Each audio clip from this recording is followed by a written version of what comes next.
virtual. Te pillé. No grave robos. Evítelos. Blue Express. Entregas que mueven Chile. Presentan Agenda Económica PM.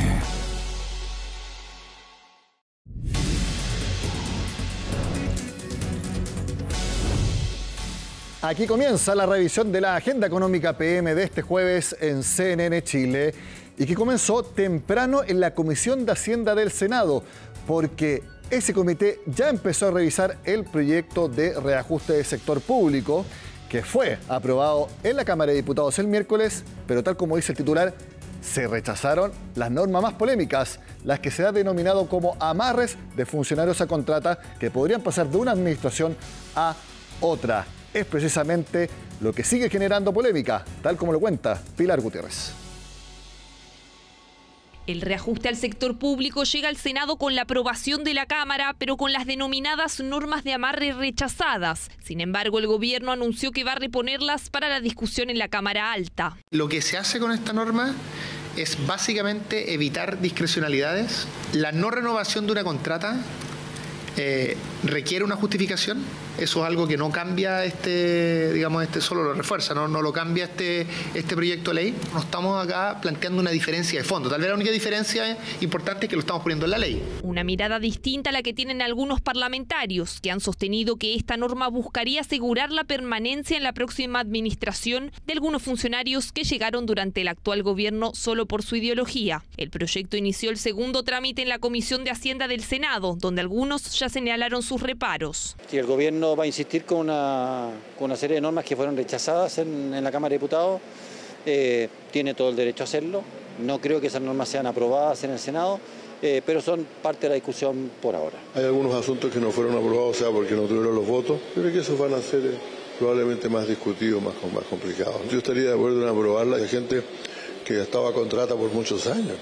Entonces, que se pueda vincular a alguien que estaba a contrato hace 30 años realmente es un poquito ridículo. Si bien la norma que ha generado polémica originalmente establecía que los funcionarios podrán reclamar la legalidad del despido cuando tengan más de 2 años en sus labores, el artículo que va a reponer Hacienda habla de 5 años. Esto mismo fue planteado en la Comisión de Hacienda de la Cámara, la que finalmente la dejó en su redacción inicial de 2 años. Por lo tanto, todo lo que se ha dicho de que esto podría beneficiar a personas que entrar a la administración, para sacar esa conversación de lado, es que lo dejamos en 5 años en vez de 2 años. Representantes del sector público expusieron esta jornada ante la Comisión de Hacienda para pedirle a los parlamentarios que aprueben el proyecto y defendieron la norma que eleva las exigencias para el despido de funcionarios a contrata. Protege a los trabajadores y trabajadoras frente a decisiones arbitrarias, protege a las propias jefaturas al entregarles reglas claras y defendibles, protege al Estado y, por supuesto, para nosotros y nosotras quienes somos trabajadores y trabajadoras del Estado de Chile, también reduce la discrecionalidad, la conflictividad y los costos asociados al litigio. En torno al reajuste como tal, sí hay más consenso. Este plantea un aumento de 3,4% nominal en las remuneraciones, que es 0% si se descuenta la inflación. En donde las posturas difieren es en las normas sobre el personal a contrata. En general, todo lo que dice relación con el reajuste propiamente tal está bastante despejado, y todas aquellas otras cosas que han tenido este debate público, la verdad es que se ve muy difícil que se puedan aprobar. Ya fueron rechazadas en la Cámara, nosotros ya lo anticipamos en el Senado y esperamos que eso no entrave la discusión del reajuste propiamente tal. Probablemente esas llamadas normas de amarre, o como se le quiera calificar, van a ser muy discutidas en el Senado. Nadie puede quedarse más allá por una razón política, ni nadie puede ser malamente desvinculado solo por antojo, capricho de la autoridad. Eso es todo. Punto de equilibrio, eso es lo que tenemos que encontrar en el Senado. El próximo lunes, la Comisión de Hacienda votará el proyecto hasta total despacho para que el martes sea revisado por la Sala del Senado. Se espera que el miércoles vuelva a la Cámara para su votación y, en caso de ser necesaria una comisión mixta, esta se constituya ese mismo día para que el proyecto pueda ser despachado el jueves, exactamente en una semana más. Veremos el desarrollo de esa normativa entonces acá en Agenda Económica. Cambiamos de tema y revisamos cómo están las tasas de interés de mercado. Lo revisamos semana a semana para que vayamos viendo las evoluciones. En la primera línea están las tasas de consumo, que ya hemos visto que cada 3 semanas cambian su orientación. ¿Por qué se los digo? En la primera semana de enero promediaron 23,71%. Esto es un alza bastante importante respecto a la semana anterior, que promediaron 18%. La semana anterior a esa, 19%. y la semana anterior 25. Siempre se está dando este ciclo. Una semana alta, después 2 que bajan y después vuelven a subir. Políticas comerciales de quienes ofrecen esas tasas. Hablamos ahora de las tasas comerciales, que son las que usan las empresas para endeudarse con las entidades financieras. Aquí también se dio un salto importante de exactamente 200 puntos base, de 7,46 a 9,46%. Y nuevamente también vemos un alza en las tasas hipotecarias, que están en 4,14% el promedio en la primera semana de 2026, aunque se mantienen bastante estables, en torno a 4%, un poco más. Ya hemos hablado largamente acá en Agenda Económica que ese nivel de tasa hipotecaria se va a quedar ahí por bastante tiempo más. Bueno, seguimos hablando ahora del rubro inmobiliario y específicamente le hacemos una pregunta.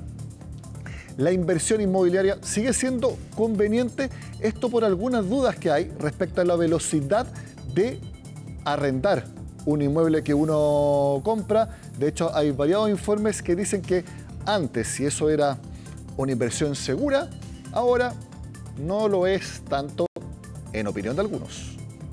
En algunas comunas de Santiago, el aumento de la vacancia responde a un sobrestock de varios departamentos similares de mismas tipologías construidos en masa durante los últimos años. Hoy, los arriendos presionan los precios y obligan a invertir con mayor estrategia. La buena noticia es que la inversión inmobiliaria sigue siendo conveniente, sobre todo si miramos esto como una inversión al mediano o largo plazo, pero ya no es automática. El mercado favorece al inversionista informado, que analiza bien el producto, la ubicación y que se asesora. Siempre importante, por supuesto, revisar la plusvalía que tienen los entornos y las posibilidades de arriendo y la velocidad de este. De hecho, en el segundo bloque de Agenda Económica vamos a hablar al respecto. El siguiente titular que ustedes ven es algo muy importante. Aquí no estamos diciendo que ciudadanos venezolanos ya estén yendo de vuelta a su país con lo que sucedió con Nicolás Maduro. Para nada. Se ha hablado un poco que podría suceder, pero no es algo que esté pasando ahora. Queremos dejarlo bien claro. Pero sí es muy importante tener eso que ven ustedes en cuenta. En el país, según un estudio de Tattersall, el 12% de los arriendos son de ciudadanos venezolanos. Y ese porcentaje sube mucho más en algunas comunas en particular. Por lo tanto, si se llegara a dar ese fenómeno de vuelta de venezolanos a su país, habría un impacto muy importante en el mercado de arriendos. Es importante, sí, porque representan un 12% de los arriendos a nivel nacional, pero más que este 12%, la importancia de los arrendatarios venezolanos tiene que ver con la concentración. Ellos están concentrados principalmente en 3 comunas de la región metropolitana. La comuna de Estación Central es la que reúne la mayor concentración de venezolanos arrendando, llegando a un 40% de los hogares, seguida por San Miguel con un 32%, Independencia con un 31% y Santiago Centro con un 28%. Esta concentración tiene una alta implicancia en el caso de que ellos decidieran irse, porque las vacancias se triplicarían y podrían tener un impacto muy importante finalmente en el mercado inmobiliario y en la rentabilidad que esperan los inversionistas en esta zona. Hacemos la pausa en Agenda Económica y al regreso analizamos cómo estuvieron las ventas de viviendas nuevas en la región metropolitana el año pasado. Importante crecimiento. ¿De cuánto? Lo vemos después de la pausa.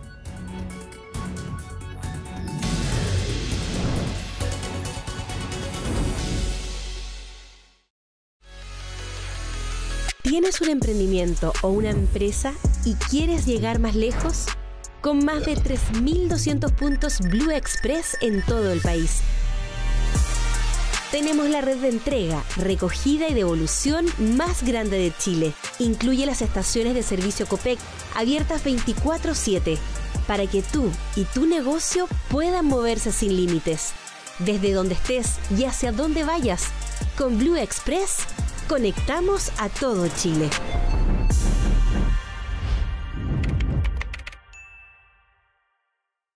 Tú en Chile, tus inversiones en Estados Unidos. Abre tu cuenta de inversión internacional, invierte en miles de acciones y ETFs, 100% digital, seguro y regulado.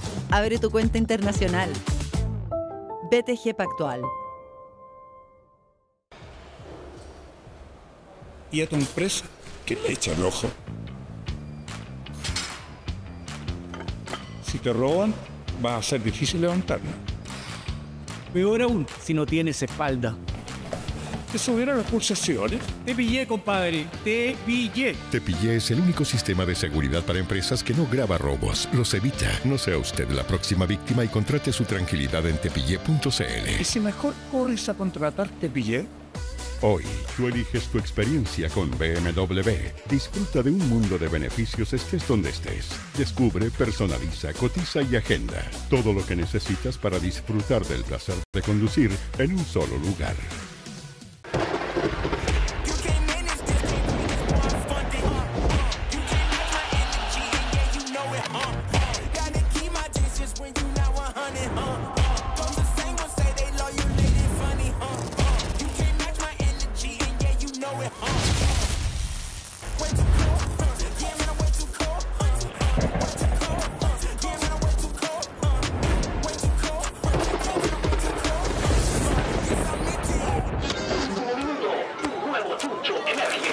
Lucho, estamos en todos lados.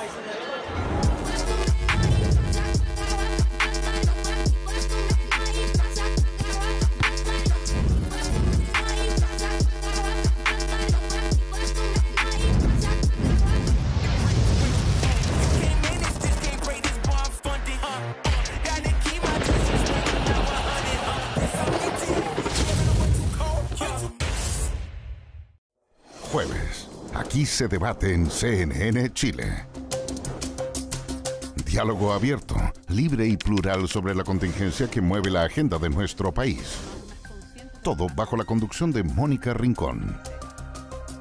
Debatimos sobre la contingencia política con los diputados Arturo Barrios, Raúl Soto, Andrés Lonton y Juan Irarrázaval. Aquí se debate. Jueves, 22 horas, CNN Chile, siempre.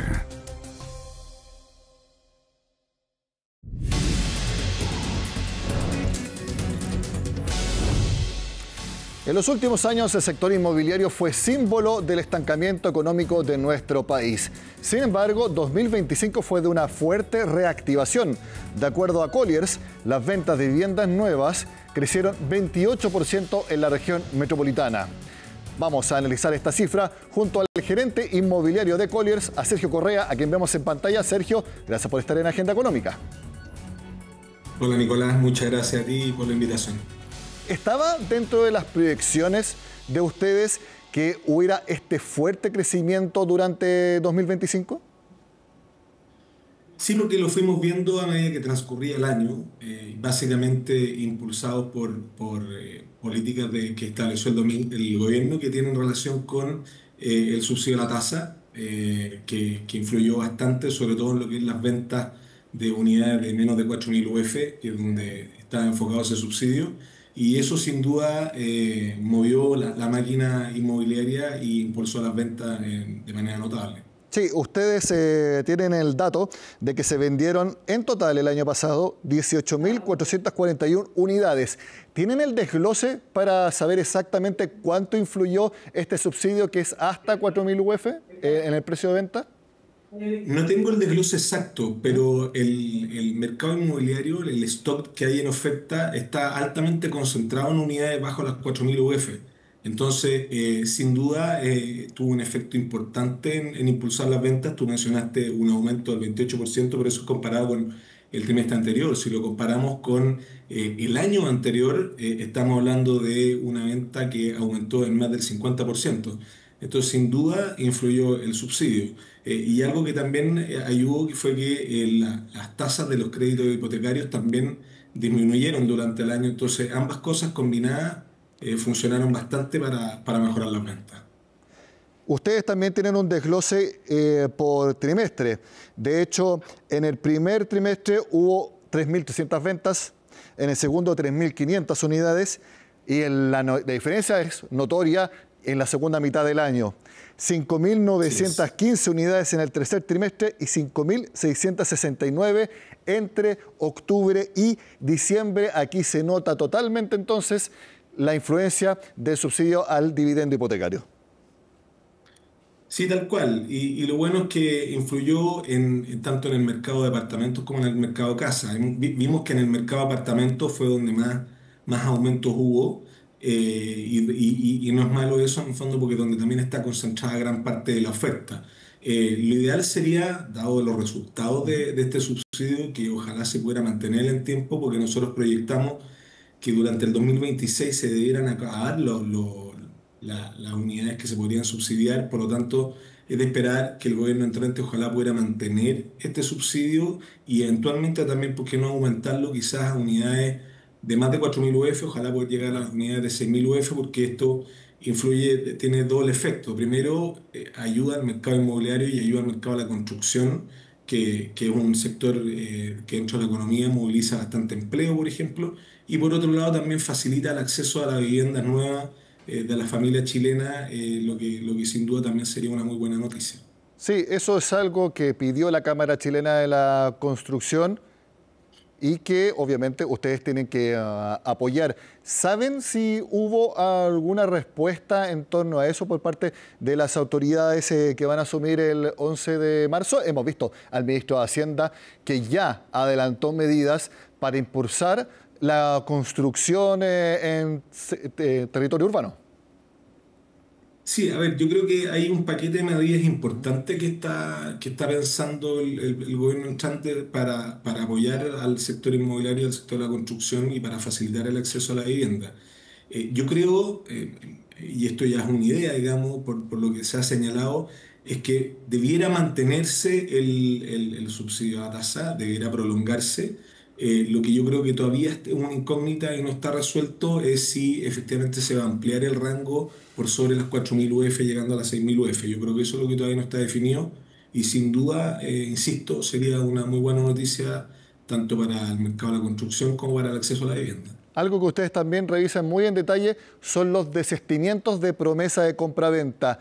¿Tienen algún indicador que nos hable si eso se ha mantenido o ha ido bajando de acuerdo también a esta evolución? Sí, no tengo el porcentaje exacto, pero sin duda va a la baja. O sea, lo que hemos visto es que ha ido un descenso, básicamente por lo mismo que mencionaba antes, de que bajaron las tasas hipotecarias y existía este subsidio a la tasa.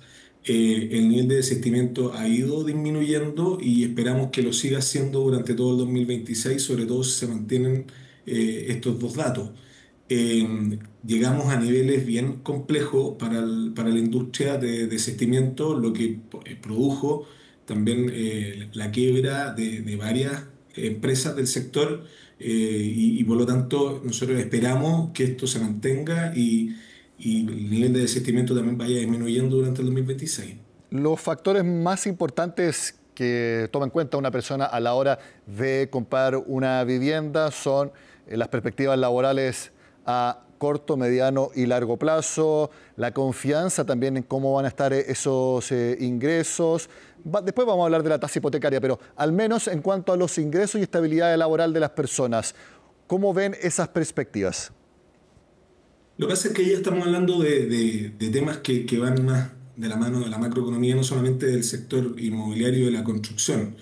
Sin duda, el tema de los sueldos y la estabilidad laboral es un factor determinante de las familias chilenas para poder acceder a los créditos hipotecarios, pero lo que hemos visto es que esto se ha ido alineando un poco más. En el peor momento, básicamente, se requerían sueldos muy altos para poder endeudarse en un hipotecario, incluso para las unidades más baratas. Y eso de a poquito se ha ido alineando y se ha ido equiparando y hoy día no es tan complejo, las tasas bajaron, los periodos también de los hipotecarios, que en algún minuto llegamos a 20 años, ya se han ido empleando, hemos visto casos incluso hasta de 40 años. Entonces la banca también se ha ido flexibilizando y los hipotecarios también se han ido poniendo más accesibles para la familia chilena. Y insisto yo en el punto, lo ideal es que se mantenga este subsidio e idealmente aumente de las 4.000 a las 6.000 UF, porque eso sin duda va a ayudar aún más a la familia para acceder a mejores unidades o unidades más acordes a los núcleos familiares de cada uno. ¿Cuál está siendo la comuna en la región metropolitana donde hay, no sé si se cruzan ambos factores, mayor demanda por departamentos y si quizás también hay mayor unidades disponibles? No sé si se concentran en una comuna ambos ítems. A ver, la concentración de la demanda y la cantidad de ventas están súper alineadas, pero depende mucho también de qué estamos hablando, si estamos hablando de departamentos o estamos hablando de casa. Con respecto a los departamentos, las tres comunas en el fondo que lideran tanto en la cantidad de demanda y en la cantidad de unidades vendidas, estamos hablando de Santiago, La Florida y Ñuñoa, que ya llevan varios años, digamos, en el top 5 de ventas a nivel de departamento. Y si nos vamos a las casas, ya estamos más en la periferia de la región metropolitana, tanto por el norte como por el sur. En el norte tenemos a Lampa y Colina, y por el sur tenemos a la comuna de Huin. Son las tres comunas también que concentran gran parte de la oferta, de la demanda y por lo tanto de las unidades vendidas. ¿Cómo está también la velocidad de arriendo de estas unidades? No tenemos el arriendo medido en este estudio. Es un mercado que es bastante distinto porque hoy día está más asociado al mercado de los multifamily. Entonces, los precios y la oferta se concentra, yo diría, sobre todo en departamentos, porque no tenemos multifamily de casa, pero yo diría que también el sector centro de la región metropolitana, Santiago, Ñuñoa, La Florida, la comuna de Independencia, yo diría son las comunas que lideran hoy día el mercado de los arriendos de departamentos en proyectos de multifamily. También hay un indicador que es muy importante, que es la rentabilidad, que obviamente yo creo que es lo que más aspiran las personas cuando invierten en un departamento. ¿Hay algún indicador también que manejen al respecto? Y si hay alguna comuna que quizás no necesariamente la que concentre la mayor demanda, sino que la que ofrezca la mayor rentabilidad. Lo que pasa es que la rentabilidad está también de la mano de la plusvalía y eso va de acuerdo a los sectores, a la inversión del Estado, a la infraestructura pública. Al final, yo diría que las comunas que están asociadas al metro, a la línea de metro, son las que tienen mejor plusvalía y donde además se concentra la compra por parte de los inversionistas, que son al final el dato que están mirando el comprador que compra para inversión. Obviamente la plusvalía lo que está mirando para efecto de rentabilizar su inversión. Yo diría que básicamente son las comunas que están asociadas a la línea de metro y es ahí donde se concentra gran parte de la demanda y de esos arrendos. Y ahí ese análisis es que una vivienda esté cerca del metro y no que esté pegada al metro, me refiero a la misma cuadra. Sí, a ver, yo creo que hay una discusión un poquitito más, quizás más filosófica. Hay quienes creen que el sector inmediato a las estaciones de metro no son de tanta plusvalía como ya si te alejas una cuadra o 2 cuadras. En general, el inversionista que anda buscando departamentos para rentabilizar está mirando al final la cercanía al metro, la distancia caminable al metro y no sé si están hilando tan fino. Pero efectivamente siempre se ha dicho que el sector inmediato no necesariamente es el mejor a la hora de invertir en departamentos. Cuéntanos, independiente de si se hace o no una extensión del subsidio al dividendo hipotecario y teniendo claro lo que tú mencionas, que el actual incentivo debiera agotarse esas 50.000 unidades en torno al primer semestre, vamos a dejarlo en el primer semestre. ¿Cómo ven ustedes también en porcentaje cómo debieran estar creciendo, si es que están creciendo, las ventas para 2026? A ver, lo que pasa es que hay un factor que es tan importante que es difícil dejarlo de lado. Lo que hemos visto durante los últimos años es que el stock se ha mantenido más o menos estable, pero básicamente porque ha ingresado muy poca oferta nueva al mercado. Hay muchos proyectos con permiso de edificación aprobados que no han iniciado obra y que no lo han hecho básicamente porque todavía queda mucho stock disponible y había que mejorar las ventas. Ahora que están mejorando las ventas, obviamente está entrando oferta nueva, pero eso va a influir mucho en cómo van las ventas durante el año y cómo va entrando ese stock nuevo. Yo creo que si no se mantiene el subsidio, vamos a ver de nuevo una ralentización en las ventas, por lo tanto se va a empezar a acumular nuevamente stock y eso nunca es bueno para el mercado y sin duda puede alargar un poquitito más sobre esta crisis que yo de las que tengo recuerdo del sector inmobiliario, te diría que es de las crisis más grandes y más largas. Por lo tanto, lo ideal, insisto, en que se mantenga porque es una manera de agilizar esto y repercute en todo lo que es la economía, repercute en el empleo, repercute en la construcción, repercute en la inversión. Entonces, creo que es muy importante poder mantenerlo para mantener la línea que estamos trayendo durante el último año. Sergio Correa, gerente inmobiliario de Colliers, gracias por su tiempo con Agenda Económica, que esté muy bien. Muchas gracias, Nicolás, que esté muy bien. Con el análisis entonces de cómo estuvieron las ventas en la región metropolitana durante 2025, terminamos esta Agenda Económica. Sigan acá en CNN Chile.